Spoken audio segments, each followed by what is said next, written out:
Salut à tous et bienvenue dans cette nouvelle vidéo. Aujourd'hui on va parler de film émulation, ou autrement dit comment donner à vos images le look cinéma pour les rendre plus belles. Alors évidemment il y a plusieurs choses à prendre en compte pour avoir un look cinéma. Il y a la composition, le cadrage, les mouvements de caméra, la lumière, il y a plein de choses qui rentrent en compte. Mais ici on va surtout parler de post-production, donc comment traiter votre image dans DaVinci Resolve pour avoir ce look cinéma. Mais pour avoir ce look il faut comprendre d'où il vient. Qu'est-ce qui fait la différence entre votre vidéo et un film qui a été projeté au cinéma? Eh bien c'est simple, le film qui a été projeté au cinéma a été imprimé en fait sur une pellicule et c'est là toute la différence et c'est pour ça que DaVinci Resolve nous donne un paquet de LUT ici qu'on peut utiliser pour avoir justement ce look cinéma. Alors petite parenthèse, si jamais vous voulez recréer un look bien particulier d'un film, par exemple ici on va aller voir pour le Joker, donc je vais... Hop, je reviens juste ici pour vous montrer. Je vais sur le site imdb.com, je tape le nom du film que je cherche, sa page apparaît, je vais dans All Topic, je viens ici sur Technical Specs, et du coup ici j'ai toutes les informations dont j'ai besoin, surtout celle qui m'intéresse le plus, c'est la partie Print File Format, et ici on voit que il a été imprimé sur un Kodak Vision 2383. Et ensuite, il vous suffit simplement d'appliquer ce LUT, alors je vais vous expliquer exactement comment l'appliquer, et puis de faire vos corrections colorimétriques exactement comme vous le souhaitez. Mais ici, on va simplement essayer d'avoir un look cinéma sans copier nécessairement un look bien particulier. Alors la première chose à savoir, c'est que on a tout un tas de LUT que DaVinci nous propose, et on va étendre un petit peu, comme ça on les voit. Alors on en a plusieurs. On a deux rangées en fait. On a une première avec DCI P3. Et DCI P3, c'est si jamais vous travaillez dans ce format de timeline là. Nous, on travaille en Rec 709, donc c'est ceci qu'on va récupérer. C'est ceci qu'on va utiliser. Vous voyez ici, donc j'ai toutes mes nodes qui sont affichées. Et je vais vous les expliquer. En fait, on va tout simplement les refaire. Donc je vais créer une nouvelle version, CTRL-Y, et je vais tout supprimer. Alt-S pour rafficher une nouvelle node, et donc on est parti. La première chose à savoir, c'est que si j'applique un LUT directement comme ça, alors l'image ici est en Rec 709 de base. Si jamais vous avez un fichier log ou un fichier RAW, évidemment, c'est pas la même chose. Vous devez d'abord travailler votre fichier et puis appliquer.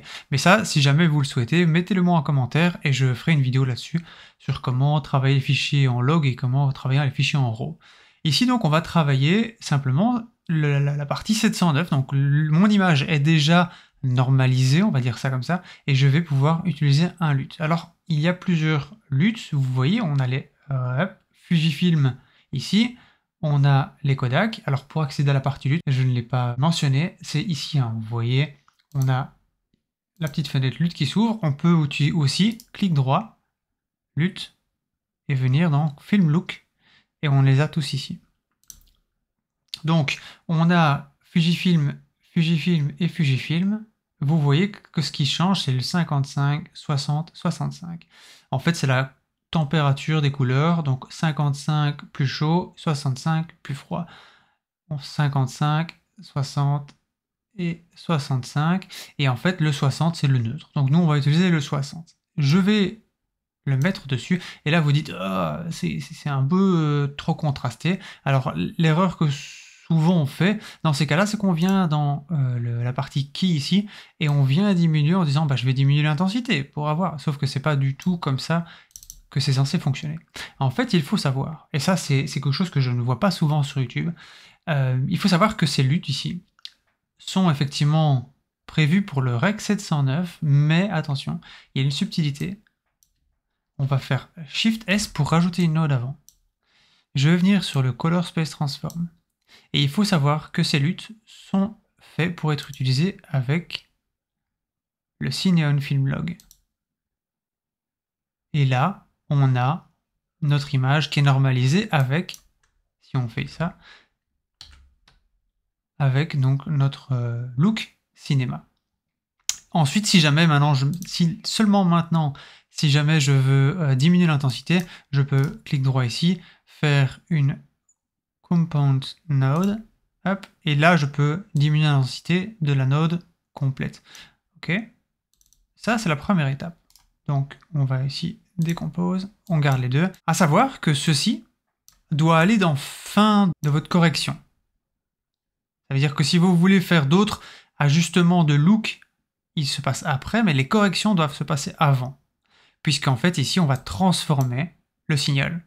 Donc si jamais je veux faire une correction, je viens Shift S, et ici, je rajoute donc ma petite correction. Par exemple, je vois que c'est un peu trop sombre, j'aimerais bien éclairer un petit peu les visages. Je viens ici dans le gamma pour éclairer. Je viens diminuer un peu les gains.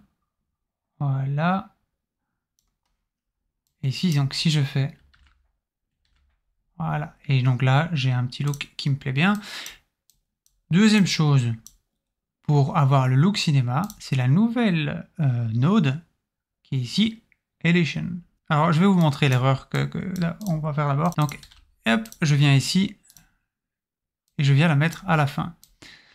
Sauf que c'est pas comme ça qu'elle est prévue en fait.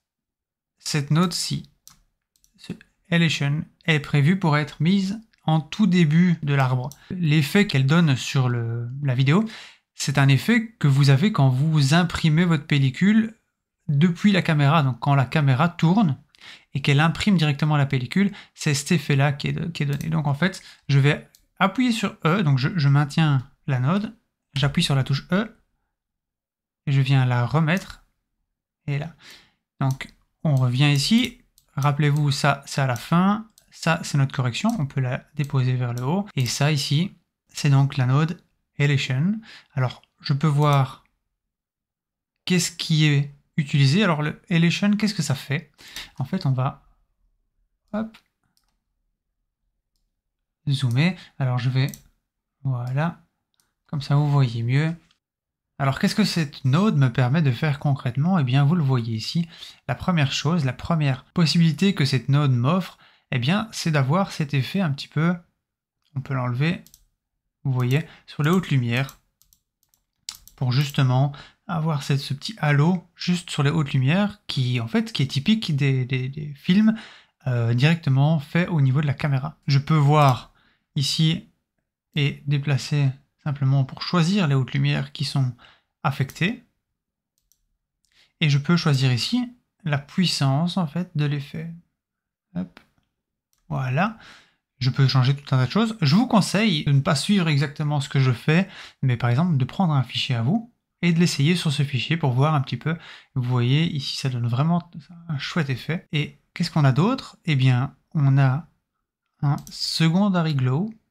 Qu'est-ce que le secondary glow fait? Vous voyez, hein, je le fais à fond comme ça, on voit. En fait, il rajoute un petit glow vraiment sur les parties de haute lumière pour donner un petit effet sympa. Donc on va le mettre, mais pas trop, voilà. J'ai ensuite un basic grain, basic grain,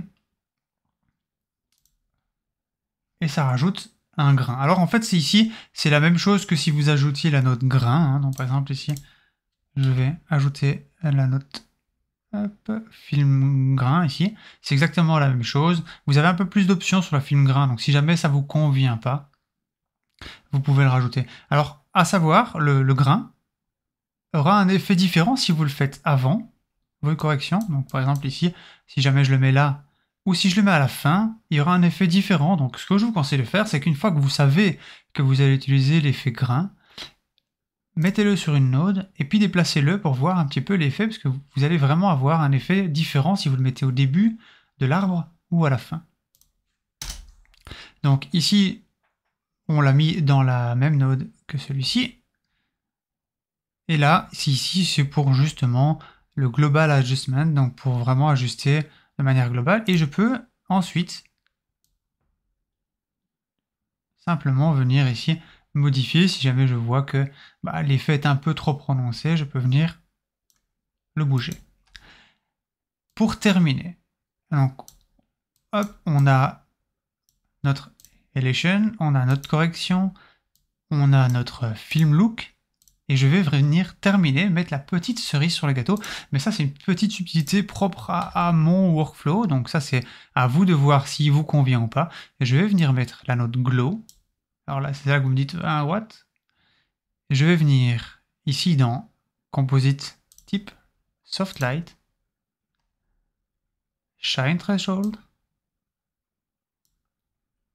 et on voit tout de suite que ça donne un petit effet. En fait, en faisant comme ça, vous voyez les filtres mist qu'on utilise sur les caméras, et bien en fait c'est exactement cet effet-là. Et donc je peux venir en fait avoir un petit effet mist en post-prod, donc sans devoir mettre le filtre sur ma caméra. Et de cette façon, j'ai créé mon look cinéma. Et vous avez vu, c'est super simple. Vous pouvez simplement le copier, et on va voir. Je vais reprendre un autre, hop, celui-ci. Là. Et je veux copier mon look cinéma sur cette vidéo-ci. Je vais simplement venir au-dessus de ma petite vignette, bouton du milieu, et j'ai copié mon look cinéma. Je peux venir voir ici. Je peux refaire la même chose avec mon troisième shot. Je viens ici, je copie mon look cinéma. Je vois que c'est un peu trop intense sur ici. Je viens dans ma partie correction. Hein. Alors je vous conseille de mettre un label sur vos nodes. Moi c'est juste parce que je suis trop fainéant. Mais je vous conseille de le faire. On est ici. Et donc je viens diminuer un petit peu mon gamma. Et diminuer un petit peu mon gain. Voilà. Et donc, j'ai mon look cinéma qui est appliqué sur mes 3 fichiers de la même façon. Si maintenant je veux faire d'autres corrections, et ça pourra faire l'objet d'une autre vidéo, eh bien je vais les faire dans des nodes. Hop, je peux mettre ici. Je vais faire des nodes ici pour les corrections. Si je veux faire d'autres effets, donc par exemple améliorer le look, ici, par exemple faire un effet tilé orange, turquoise, et orange, comme on le dirait en français, eh bien, je peux le faire ici, ou je peux le faire avant. Vous allez voir, en fonction, ça change un peu différent. Ça fera l'objet d'une autre vidéo pour savoir quelle note doit aller avant, etc. À savoir que ceci transforme le signal. Donc, l'idéal, c'est d'essayer de mettre un maximum de choses avant cette transformation. Par contre, dès que vous devez faire du keying, il faut le faire après. Voilà, j'en ai terminé donc pour cette vidéo, j'espère qu'elle vous a plu. Si c'est le cas, n'hésitez pas à me le dire en commentaire, n'hésitez pas à puncher le like, et comme ça, ça permettra à d'autres personnes de trouver cette vidéo et d'avoir un look cinéma chez elles aussi. Je vous dis à bientôt pour la prochaine vidéo. Ciao, ciao.